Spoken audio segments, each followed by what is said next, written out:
Welcome back, everyone. Sheepdog Smokey here, and more of the same. Pelosi, we cannot accept a second term for Donald Trump. We cannot accept a second term for Donald Trump, House Speaker Nancy Pelosi, Democrat from California, declared Tuesday while addressing an audience at Cornell University's Institute of Politics and Global Affairs.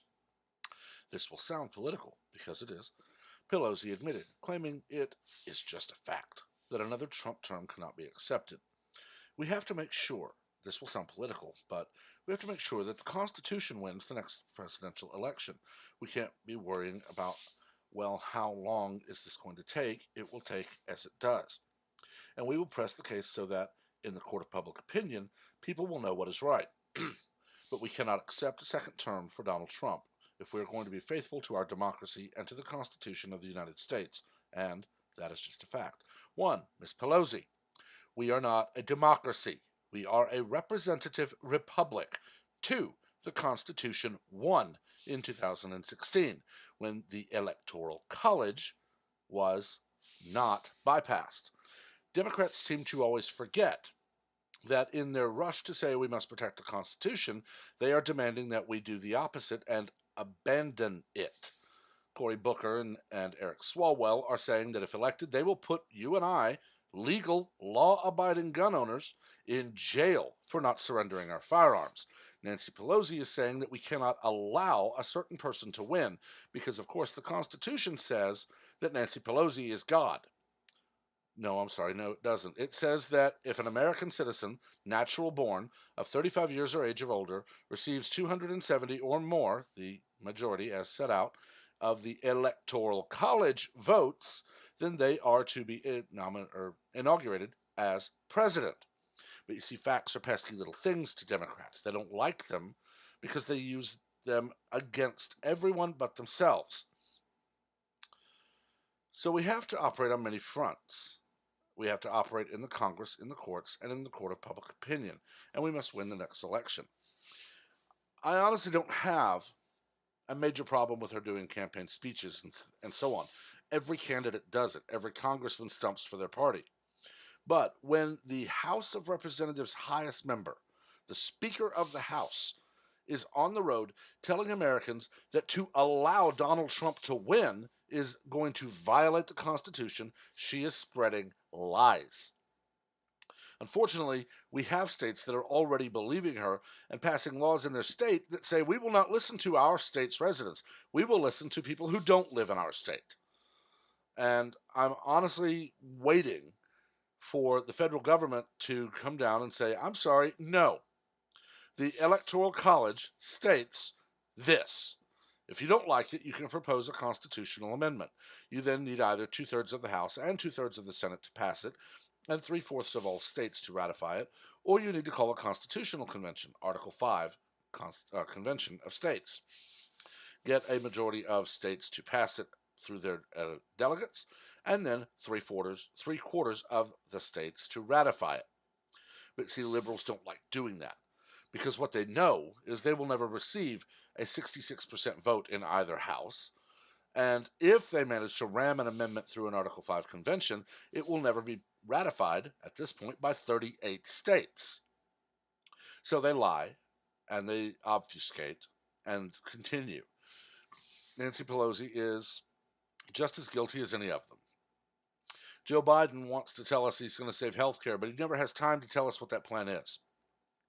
Bernie and Kamala want felons to vote from prison, but when asked about it, Bernie goes off on a rant, and Kamala, well, we can have that conversation. That's what you were literally at a town hall to do, Senator Harris. You were there to have a conversation, so have that conversation. Explain to law-abiding Americans who have not committed a felony and been convicted of a felony that you want to allow criminals to vote. We already have idiots like Newsom and the rest in California, Chicago, and so on, that are giving illegal aliens driver's licenses after passing motor voter laws, so of course they're going to vote. Democrats cannot stand the absolute fact that there was no collusion, there was no obstruction. The American people rejected Hillary Clinton and her "you are an evil bigot, deplorable if you don't vote for me" tactics. It seems to work for Swalwell, Harris, Pelosi, and so on, because they campaign in a state where people actually believe that Republicans are demons ascended from the bowels of hell simply because they don't support socialism and they don't support taking from everyone to give to people who support Democrats. I don't know how else I can say it. Nancy Pelosi is on record here telling the American people, you will vote for who I tell you to vote for. She is not saying our candidate will be the better candidate. She is not saying I'm running and I will be the better candidate and I want your vote. She is going back to time and honored and time tested Democrat tactics of it doesn't matter who I am, it doesn't matter who the Democrats nominate. That Republican is the most evil, vile thing on the planet, and you are not allowed to vote for him. It's amazing to me that the party of it's not time for white men has two white men leading their primary race. Ironically, none of them yet have released taxes to my knowledge. But of course, they're not on the primary ballot yet. It'll be interesting to see how many of them just jump to release taxes. I would love it if Sanders gets the nomination or gets on the primary, because according to new California law, he's required to release his tax returns. What will that show? His lavish lifestyle where he makes millions upon millions or more dollars, has multiple homes, private yachts, files ethics extensions every year in the Senate so that he doesn't have to file those forms on time. It's just more and more of the same. Democrats used to be the party that was epitomized by John F. Kennedy. The party that, yes, wanted a little bit too large a government, but also knew that they were the party of American citizens. Unfortunately, he was murdered. Johnson took over, and we had the great war on poverty and the war on drugs, and socialism this and socialism that began to grow. In 1980, the Democrats in Congress blatantly lied. And then in 81, Ronald Reagan took over because Carter was rejected. And the Democrats again lied, telling Reagan, well, if you'll just give these people amnesty, we'll build your wall. 40 years later, no wall. It took Donald Trump, an outsider, to come in and to basically do what everyone has been promising to do for 4 decades and that they've never done. Notice that Herbert Walker Bush, Clinton, Bush, Obama, all promised that they would move the Israeli embassy, the American embassy in Israel, to Jerusalem. And none of them did. As soon as Donald Trump did, that was the most horrible decision on the planet, forgetting that the 4 presidents before him said they were going to do it. The Democrats, until 2016, were the party of, yes, we need to secure our border, we need to protect our country, we need to da-da-da-da-da. As soon as Donald Trump gets in office, that wall is immoral. They've all but come out and said is illegal aliens have more rights than American citizens. They don't care about the Constitution. That's evident because they have yet to speak out against Twitter for silencing conservatives, or Google, or Facebook.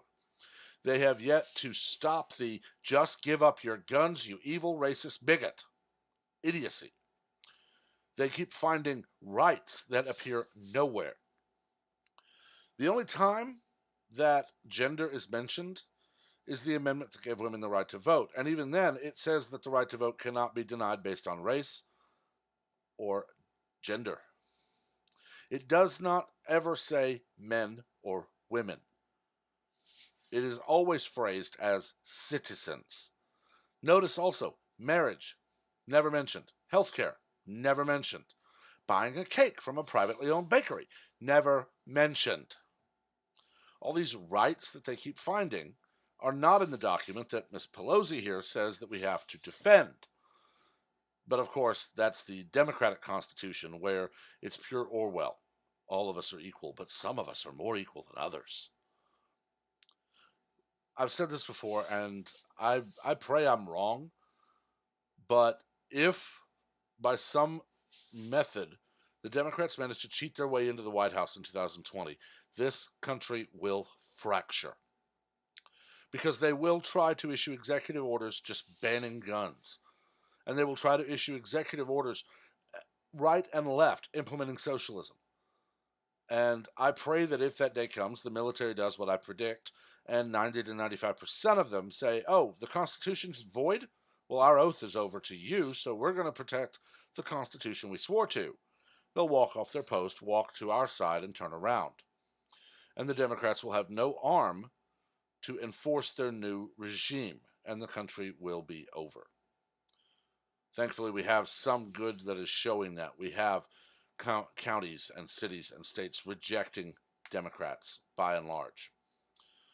But as long as we have Miss Pelosi here going all over the country telling her rabid band of sycophantic Democrats that allowing Americans to vote is somehow an offense against the Constitution, we're up against a very large hill that we have to surmount. But I believe we can do it. I've talked long enough, though, so let me know what you think. Remember, keep the comments civil. We do not learn from argument, we learn from debate. As always, please make sure to like, share, and comment on this video, as well as to subscribe and activate notifications. Until next time, everyone have a wonderful day.